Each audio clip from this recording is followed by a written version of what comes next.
Hello, were you prepared to be surprised by going live at this point? I didn't announce it or anything like that. Hello, Riffing with Ryan is what we're doing here.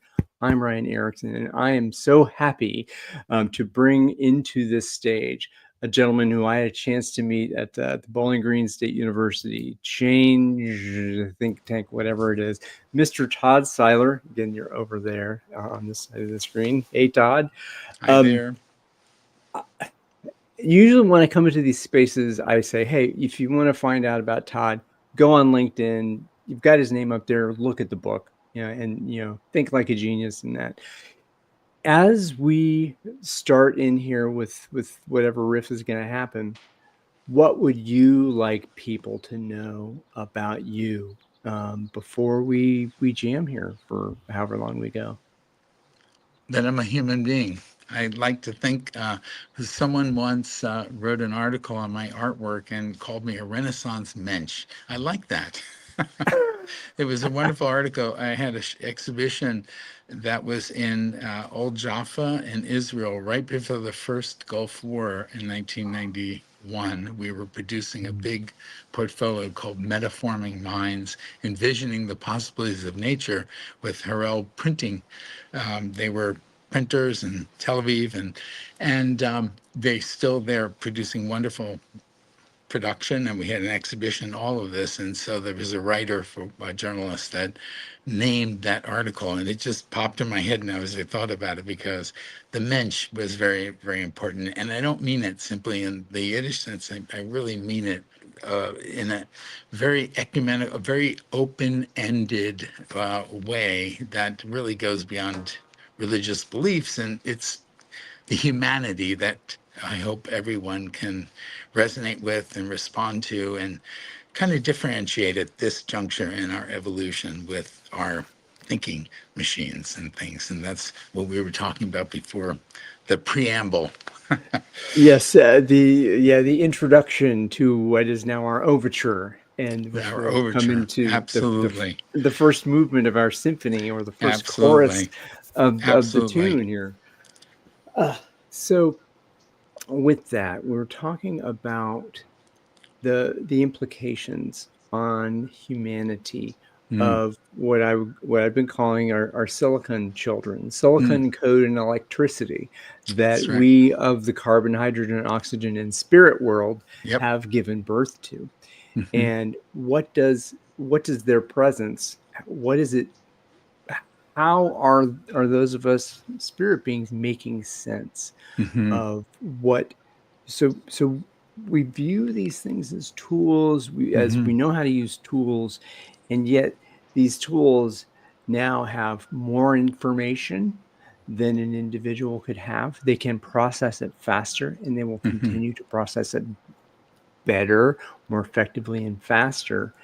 And and that's scary And they because can transform it rather creatively, as we're discovering, even though our definitions of creativity are being challenged as well. You know, creativity now, for me, looking back, I've had now a good 50 plus years to, as a creative artist and using all kinds of media to look at what the creative process is. And for me, creativity is any unconditioned response to either formal or informal or every kind of stimulus, information, data, knowledge, or experiences that's personally relevant to us.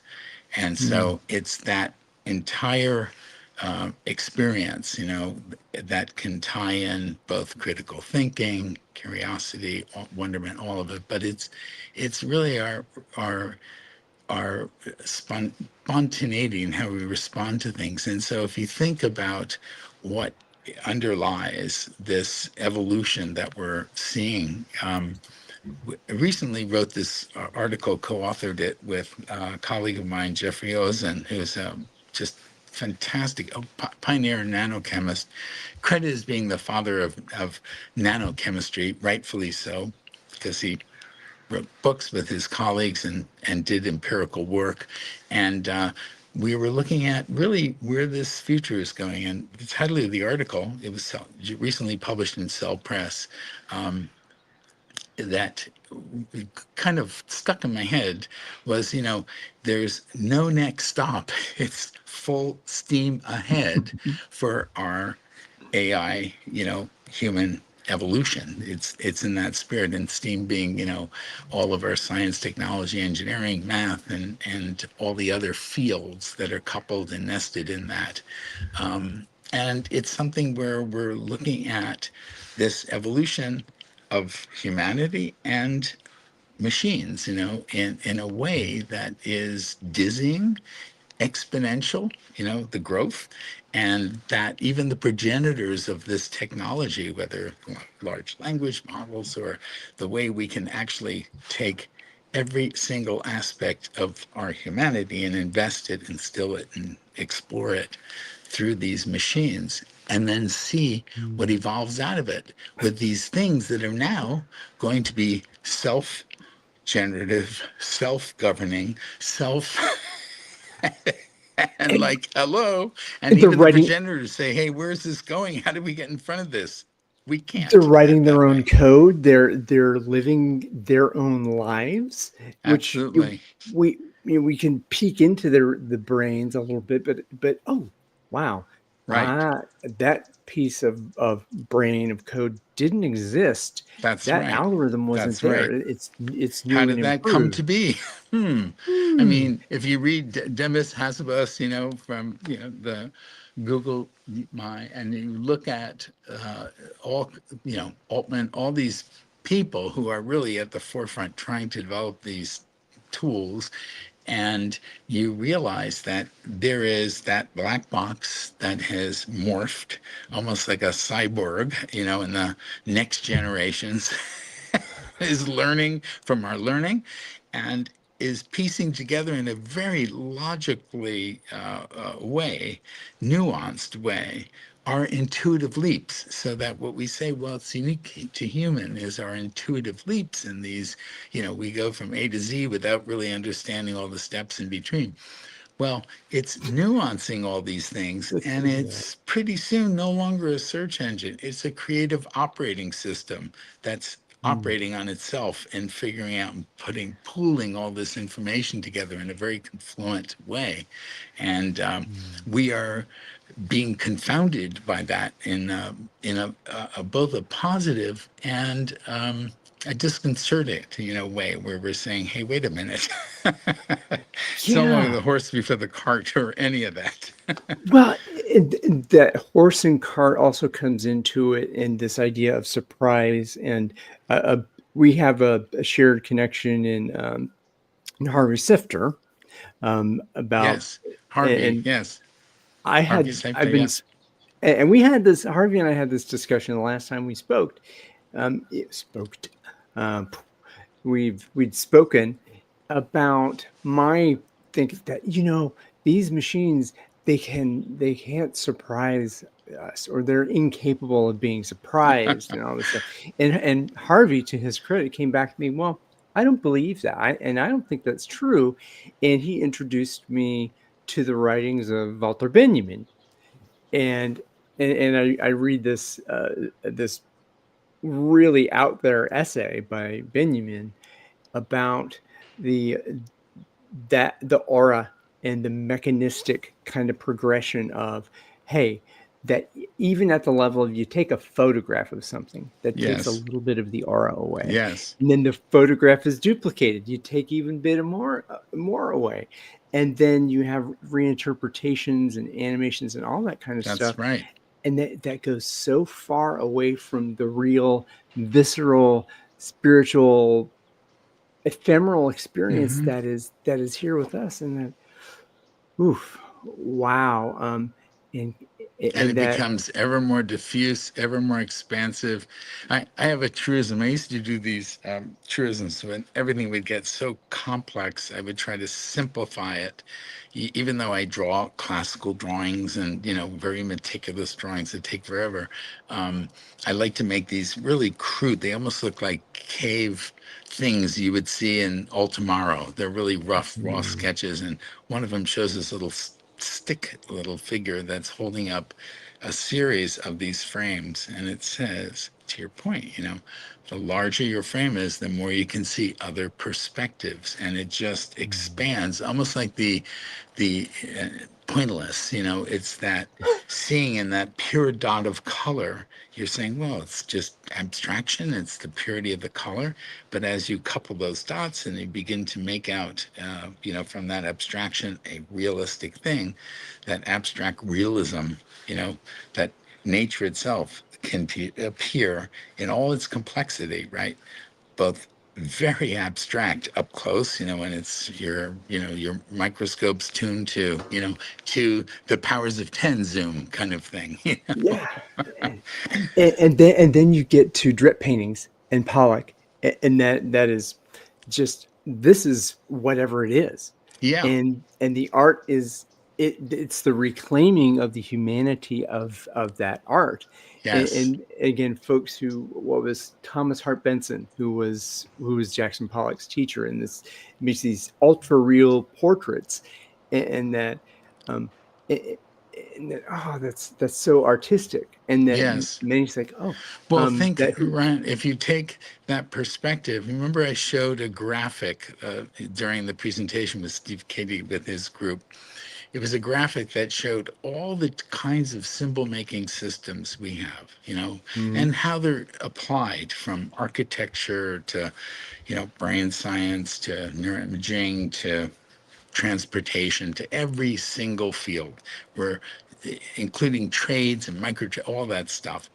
If you look at that, and it's all the symbolic languages that have evolved over millennia, I mean, quite literally since the time we crawled out of, caves and,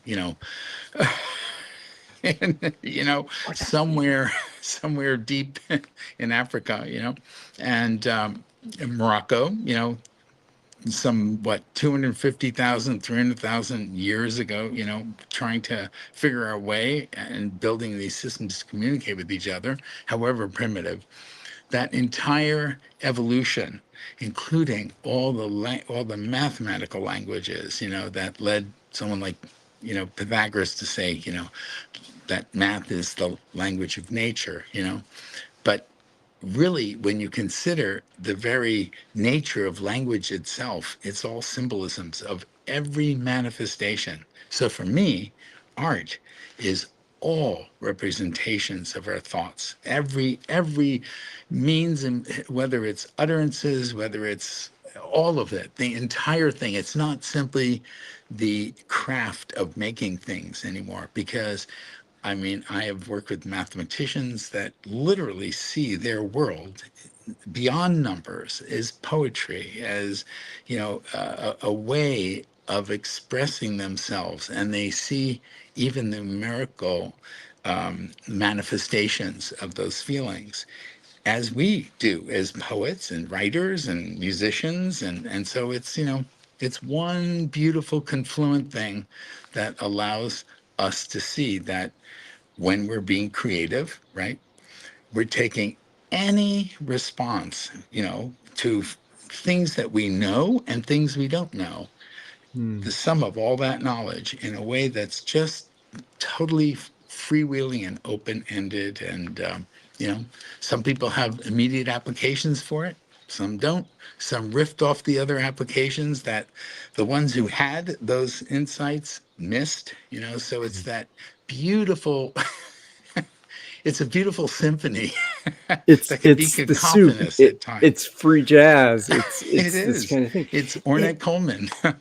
yeah, and the other thing is this. Oh, okay. So what if you get two AI conversations together, and blast them together and say, oh, generate an image based on that.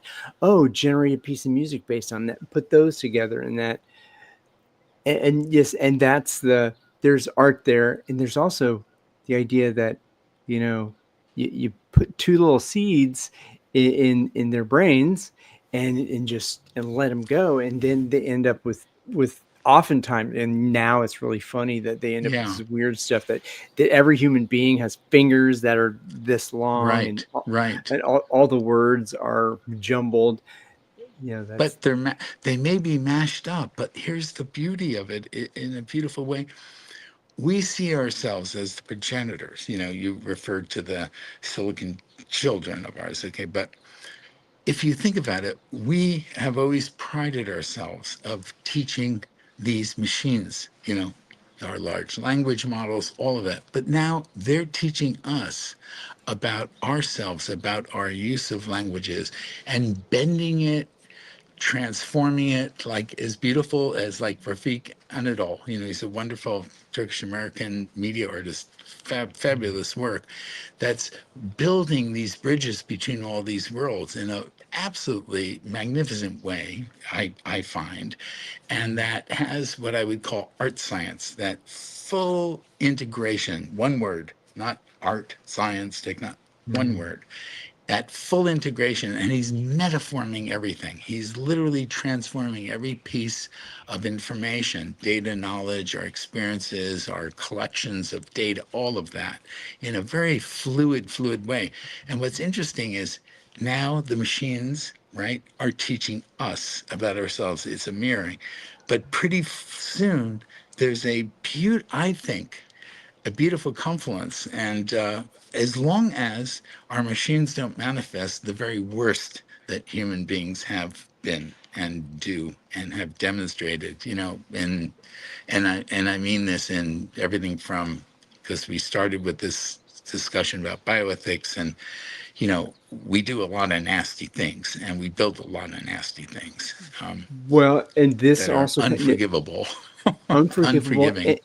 and I think also that comes from, and this is part of what I wanted to explore with you today too, is what are the implications to education, Mm, and how, and again, I think Dave Furon in the episode was lamenting the loss of the humanities from the management schools, yeah. and that, and now that this, okay, so even now, you know, the Taylorist way of managing and all have how Hmm. those disciplines have come, and that, oh, we are teaching managers to manage human beings and processes in this way that is that's, whatever, ancient, Very, yeah. since birth.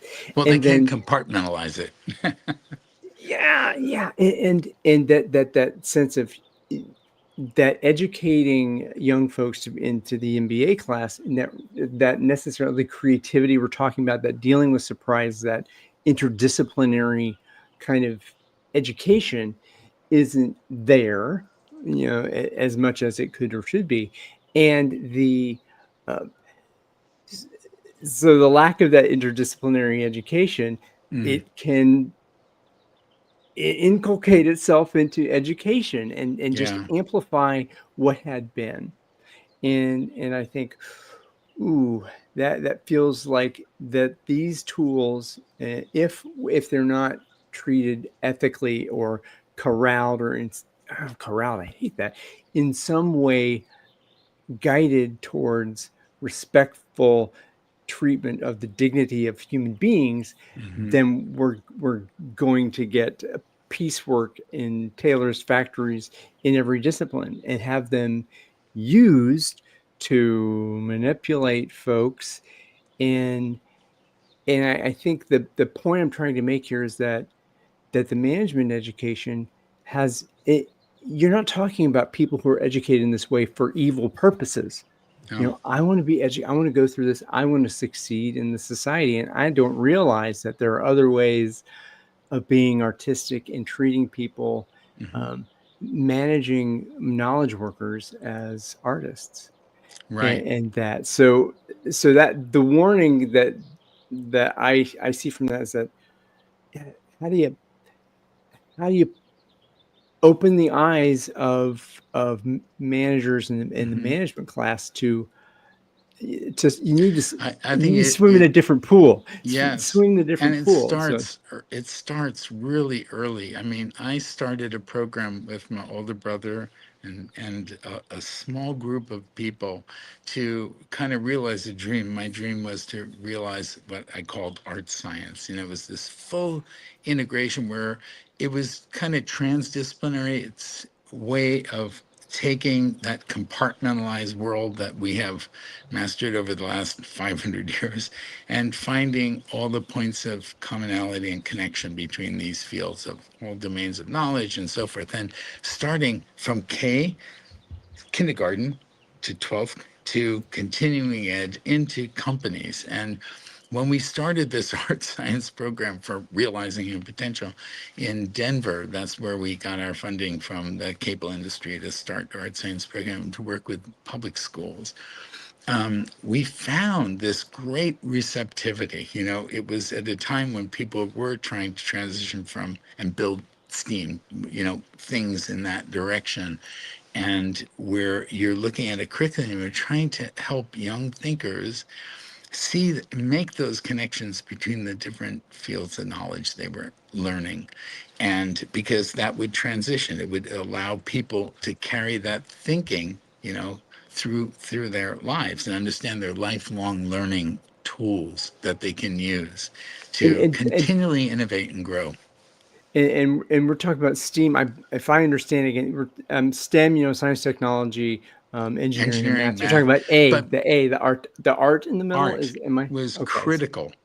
And yeah. now, you know, we're kind of lapsing back, trying to remove the art again because it probably confounds a lot of groups, you know. But the truth is, if we can cultivate that type of transdisciplinary, you know, multicultural and multidisciplinary thinking, you know, this way of thinking beyond the individual categories that we put things in, even though we need those specializations, we need those.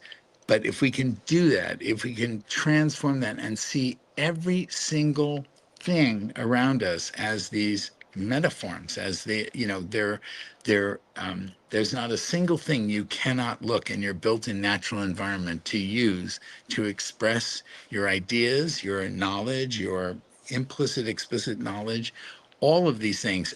And we do this almost intuitively and naturally as kids. That's why even that book that I put out called Think Like a Genius, it was really about understanding that genius is everywhere, in every way, and everyone, in every way imaginable, and that we have to see that and recognize that we have this ability as natural born metaformers, lifelong learners, creators, problem solvers, innovators. We all have that in us. And to the degree we can spark that and cultivate that and encourage that kind of thinking, so comes collaborative learning with it. You learn these fundamental tools that you can use over your lifetime instead of getting in it and disconnecting from someone because they don't agree with you. You listen differently, you And, understand them in a deeper way, and there's camaraderie instead of division, and there's another thing happens to our yeah. Oh, growth. and this is the whole. What's the choice that young folk are kind of herded into?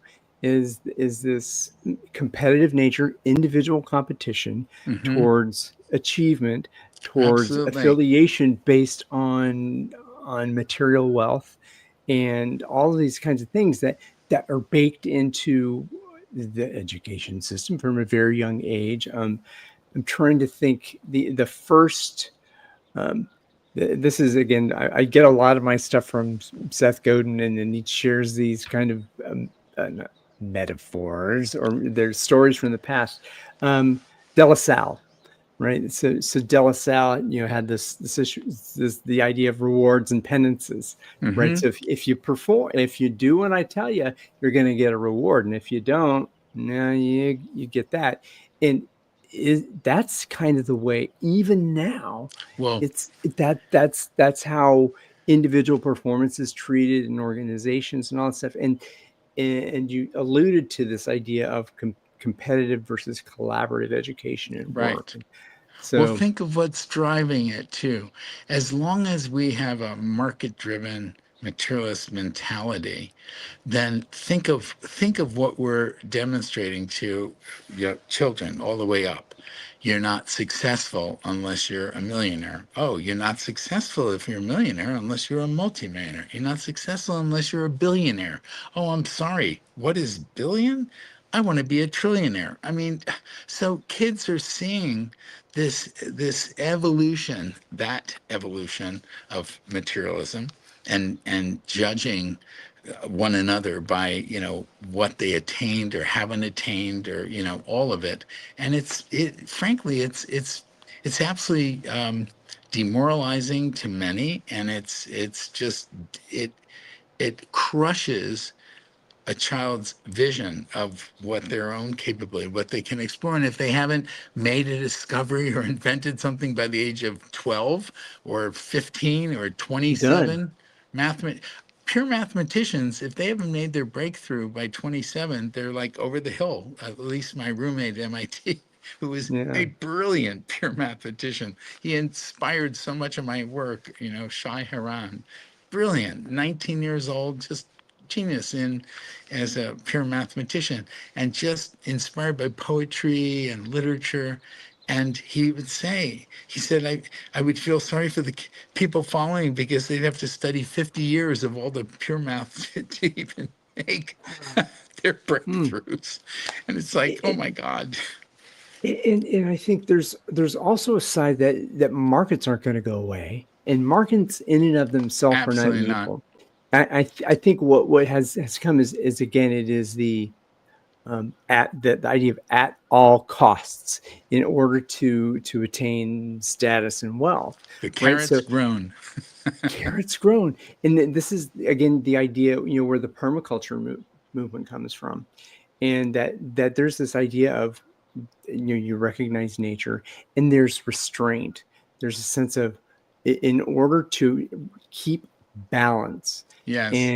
and allow for regenerative agriculture and regenerative systems, there's a Yes. there's a need to show this is ethics, this is restraint. That, I think, is the humanity. That's that part of it, and that it's important. If that's not programmed into our silicon code children, then that's the danger.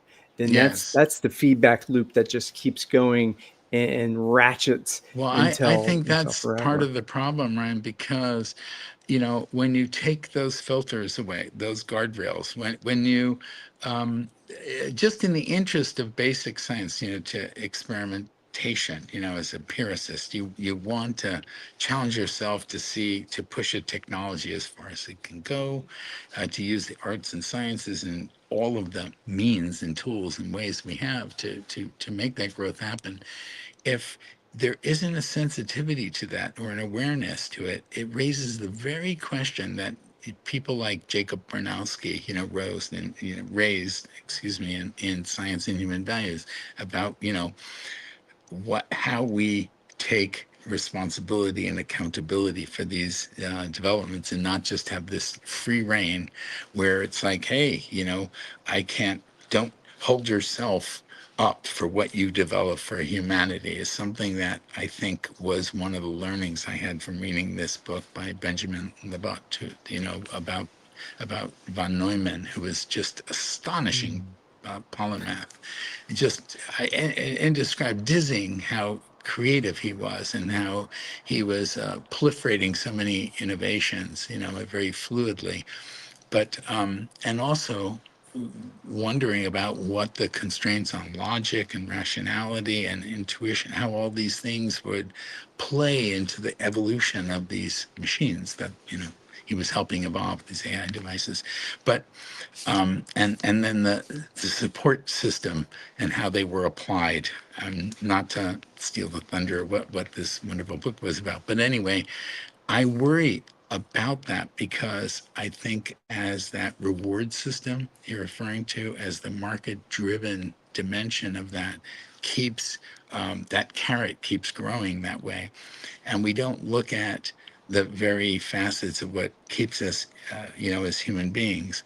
I'm just worried where that will push itself to extremes, Mm. and almost fanatically, and that bothers me because I don't think there's enough ethics around that and education around that to help us look at ourselves as human beings and say, okay, what are these wonderful qualities we want to instill and develop? We had character education that was kind of edited out. I remember during the And No the Child Left Behind era, they had a and the thing called character education and critical thinking. And okay, where are we going to fit this in the curriculum, that are uh, standard, curriculum? And it was, oh. always pushed or squeezed out by insistent on, the math and science skills and stuff. And Anyway, the arts and band at that same time are defunded and devalued. And this is where it comes into this. You talked about seeing into the humanity of the person who is yes, across from you, and in this ephemeral moment that is only going to happen once, even if it's recorded, whatever, live stream. This moment between you and I is surprise. Every word that we have, yes, and that's this beauty of the human spirit. And I think if this it, bringing the mode of how artists collaborate in yes, real time in performance, whether it's in group yes, drama, in this or in music, in the world of organized effort. Why is it that teams together are they're framed as teams? I don't rather like that way, because a team implies a competitive game in many ways. Doesn't allow the collaborative skill to go. And kids are saying, oh, be on the sports team, don't be in band. Who cares hmm, about band and drama and all that stuff?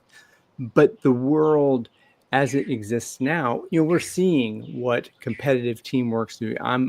There's a competition between large, companies and that stuff, but then there's yes, also individual competition. that's What right. I think is a key, and this is mostly a theory, but what I observe from musical training is that what's important is that you and I respect each other's human dignity. We respect each other's That's right. skill. I respect this person's skill, that person's skill. And it's not about satisfying the senior vice president of music. That's It's right. about showing each other love. And not this That's kind right. of, it's not romantic love. It's Yeah, this, no, I whatever it's, understand. yes, the agape. We're loving this thing. We're giving it to people we love, who they love.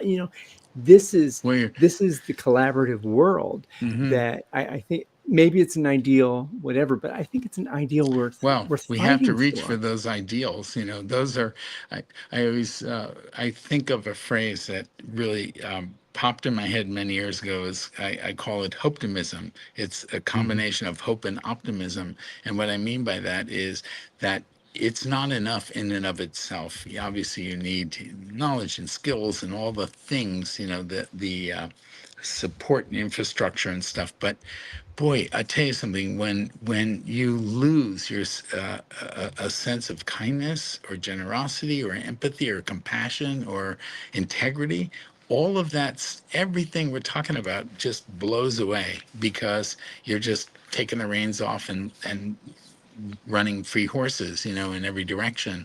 And it's interesting. Some years ago, I watched that seem pretty relevant now. Two pieces of minimal art. One was by Steve Reich, who build these layers. You've probably very tonal, but they saturate. They're just hypnotic, and they build and build and build. I saw it at the kitchen, a performance there. It was just beautiful, and so it seemed so simple, and yet grew into this amazing layers of complexity. And also, I thought about, and it may be relevant to this conversation, the minimalist, Joseph Kosef. He took these pictures of a chair, the actual chair, the word chair, that you see this. What would represent if you took that and metaformed that, literally take that and show that in the context of what a human being is and is becoming, or a computer and what it's becoming, and that This visual map would look. I think this is a great way to introduce the word metaforming and Yes. what you mean when you say metaforming and that kind of.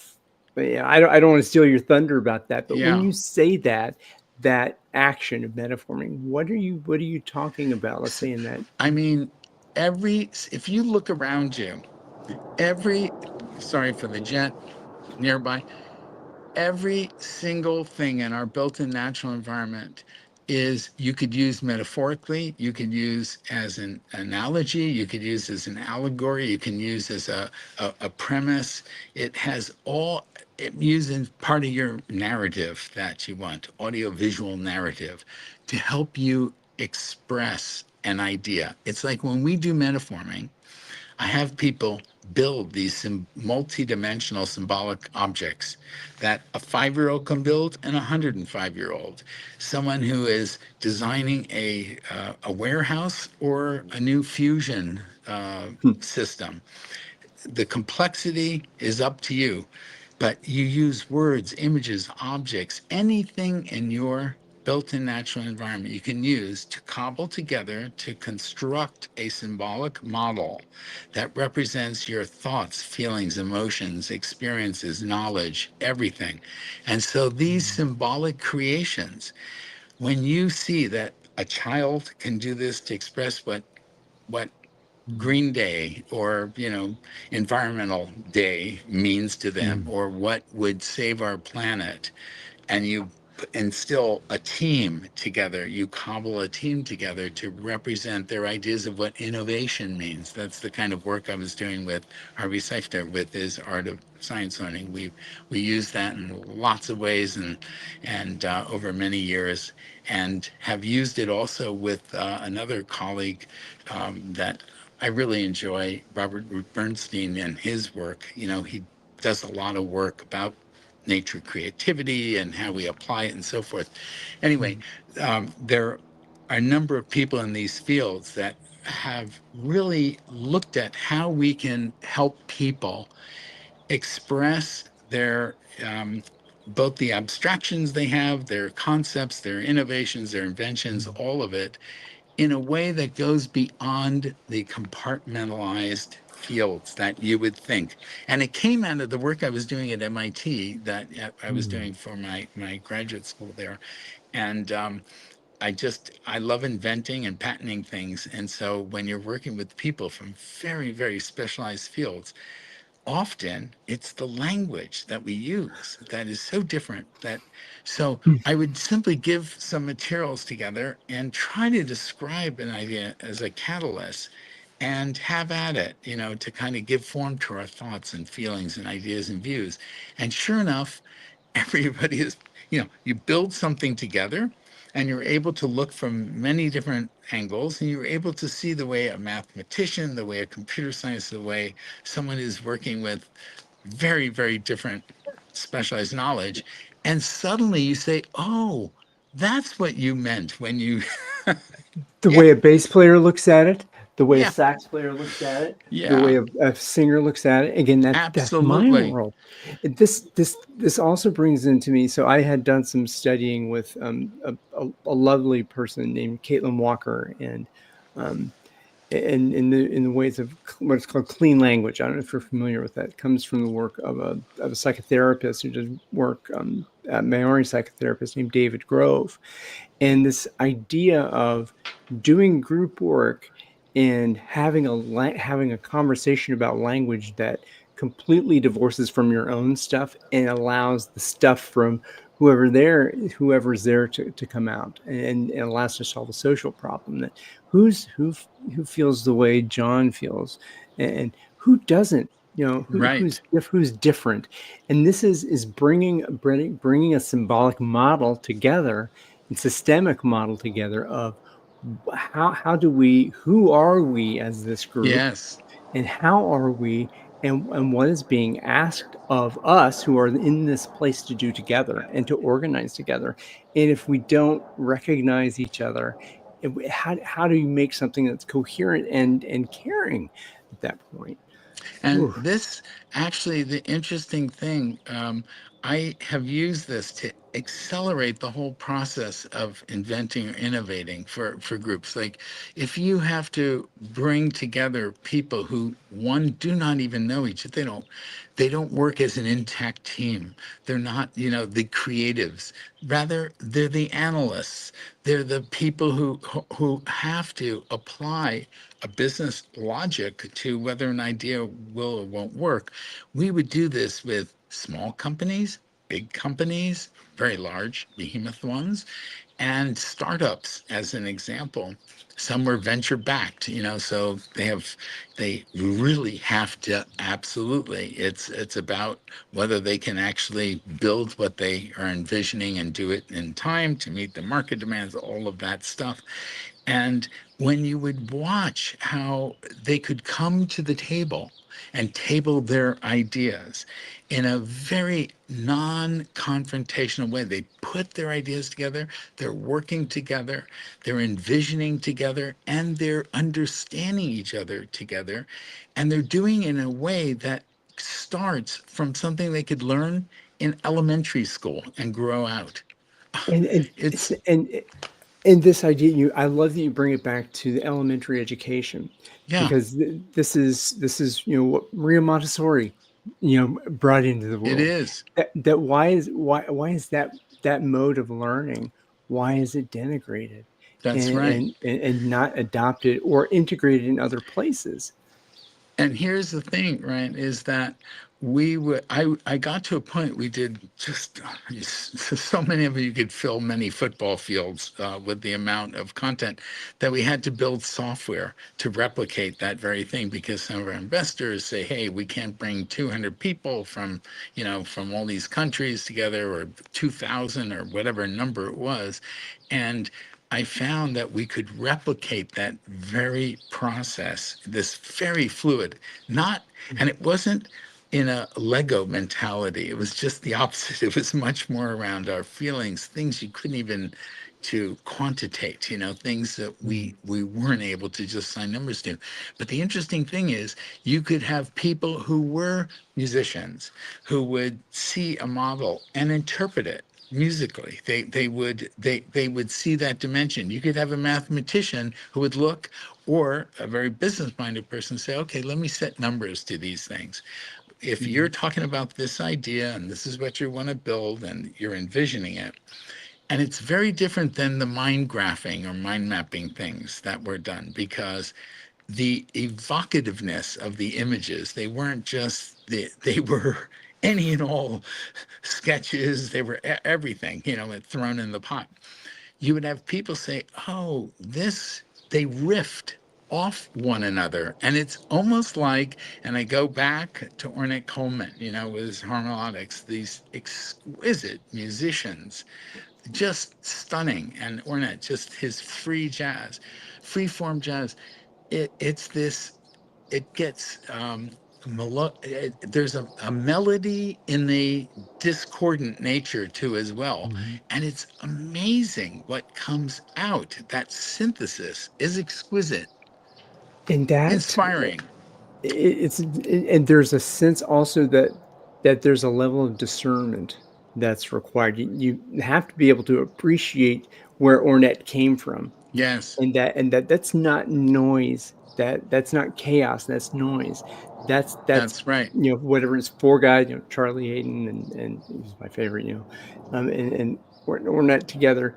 That there's this freedom of time, but I'm negotiating it at the moment. But I know where the time is, and I know that maybe I'm a bass player, but I'm going to go into a little bit of the melody here, and but we're seeing each other, and we know, and that requires an immense set of skills Yes, in a virtuosity that, again, this, and if you just look at it from, oh, I don't know, it's right, whatever, exactly. you scratch your head. But the people who are in the room that we're creating a single Feeling it. we're feeling it, and that's just that's But extend that I'm same, silently amazing. yeah, here's metaforming at work.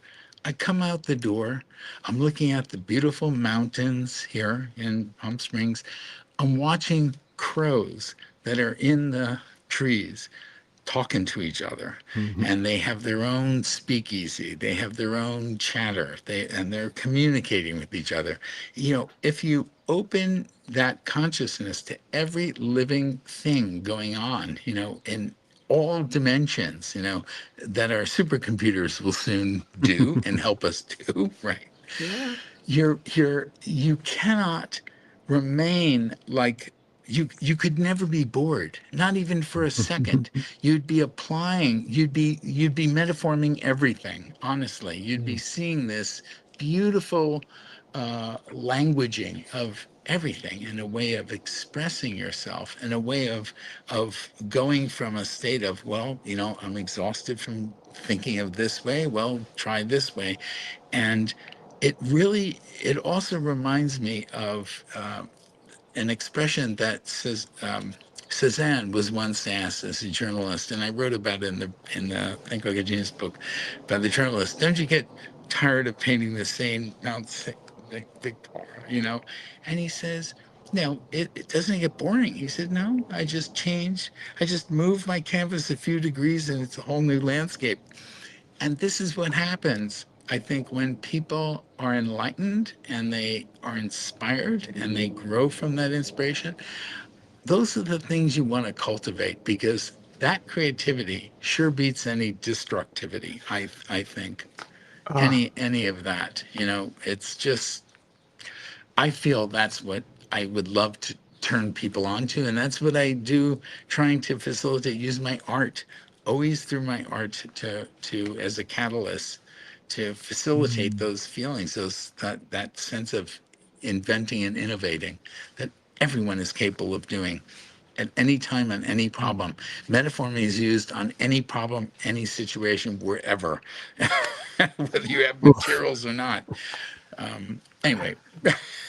No, I mean, again, there are a couple of things in there that, well, three things that come through that: the ability to appreciate Robert Irwin, right? Of they're 10, it just looks like a continuum of color. What are you talking about? Yes, No, I see different whites in there. I see so many shades of light just on that wall, if I know that's what I'm right. looking for.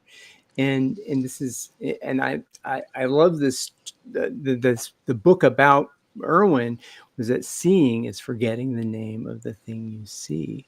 And that, oh, I now can look at this ring light, and oh, that I'm not seeing it as a ring light anymore. I'm seeing it as, it's the sun shining in this way, and that creating shadow here. That, what is that shadow? What does that shadow mean? And how is it? What is the metaphor that arises from that? And how am I using that to make sense? For example, I'm looking at your picture. There's a tree on one side that's natural with the leaves on top, I and was then waiting for there's you to look at, here's nature and human made. there's nature, and Nature then made, there's human made. there's Right. the Yeah, built world behind it with the I was going to say yes. something about So that.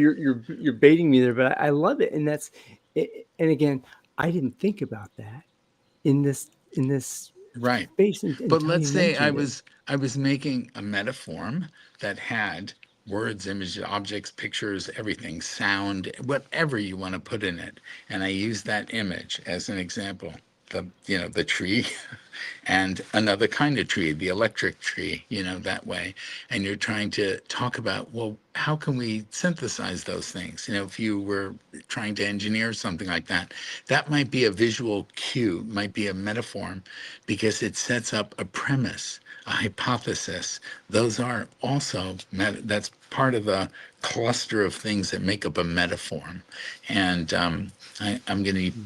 yeah, if the Think Like a Genius book talks about all of that when you get people to not simply make a connection like that, using the things and objects to make the connection, but when you use them to do the critical thinking, to say, okay, well, what does it mean? How can you use it? What can that leads to a third step where you invent or innovate something. And then it leads to a fourth step. Well, how can I apply it? How many areas can I apply it to? And if you think about the number of inventors, innovators throughout, in all cultures, all periods of history, that went through that four-step process that I look at, not simply making the connection, but asking the questions and having the wonderment, leading to invent, to innovate something that required many people to collaborate using lots of different languages, do that, and then applying it. Well, there are hundreds and hundreds. I love the examples. I've massed a lot of examples together to talk about that in the field of art, science, technology, business, and so forth. And that gets me jazzed because whichever example you want to use by the third, description of it, and it's so wonderful. You think of like Philo Farnsworth, this guy who grew up on a farm, who was tinkering, had very little. He had to cut the fields with a horse-drawn, and when he cut the fields as a young inquisitive kid, looked at the patterns and he said, "Gee, what if we, he loved electricity. What if we could put a plate over that and capture the lines?" He ended up discovering and building cathode rays that became part of television, which we've used in, anyway, thousands of examples. And where does that come from?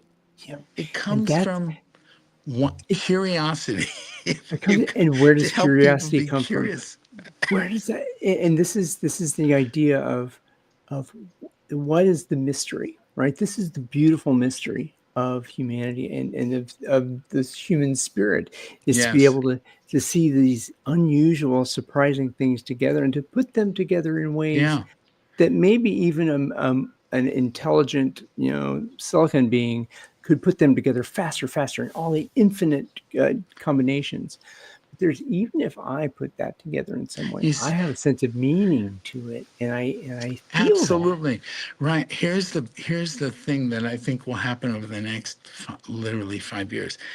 The amount, if I did nothing but feed my examples into a large language model or whatever tools there are, what our thinking machines will soon be able to do is find the pattern that literally, even though each of us is unique, but each of us Mm. do this metaforming in our own way. We all do it in different ways and to different degrees of success.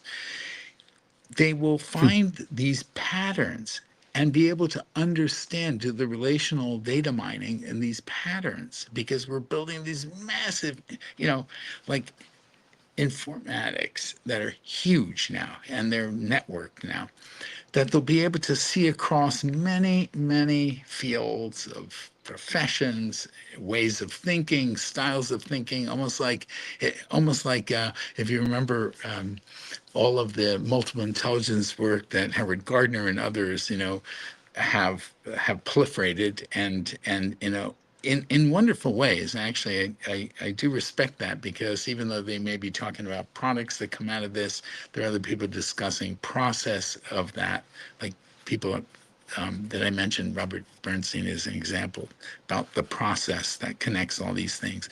Um, when you look at that and you see what our thinking machines and us will be able to do, again, we're imparting to them, they're imparting to us what we're learning from one another. I think those examples will actually, if you teach people how to learn from them, all this wealth of knowledge, and put it together, it will absolutely spark something massively creative, I think, in humanity. I think if we could Mhm. if we could do it without destroying ourselves. Yeah, that's the thing. Um, at the risk of going another 2 hours here, Oh, um, sorry. I mean, part two or part four. What I like to do, at least towards the end of a conversation, is prompt my conversation partner to issue a dangerous invitation, a question that you feel needs to be asked of people in whatever domain that might present some kind of risk. Why is this question not being asked? And So I invite you to make a dangerous invitation and ask that question. What would be the question that you would ask of folks? I would ask, in an ideal world, we could cultivate all of these tools from early in our evolution as human beings, all right? From nascent to, boundless age. In an ideal world, we could cultivate these skills, tools, ways of thinking, positive visions and values for ourselves and for everything we make, and with a certain wisdom. Why not? Why not put our creativity towards that enterprise that absolutely works to the benefit of all, and actually can lead to a sustainable existence? Because currently I'm not sanguine about the future, and I am concerned that our burn rate, our disparate interests are going to have a massively um, um,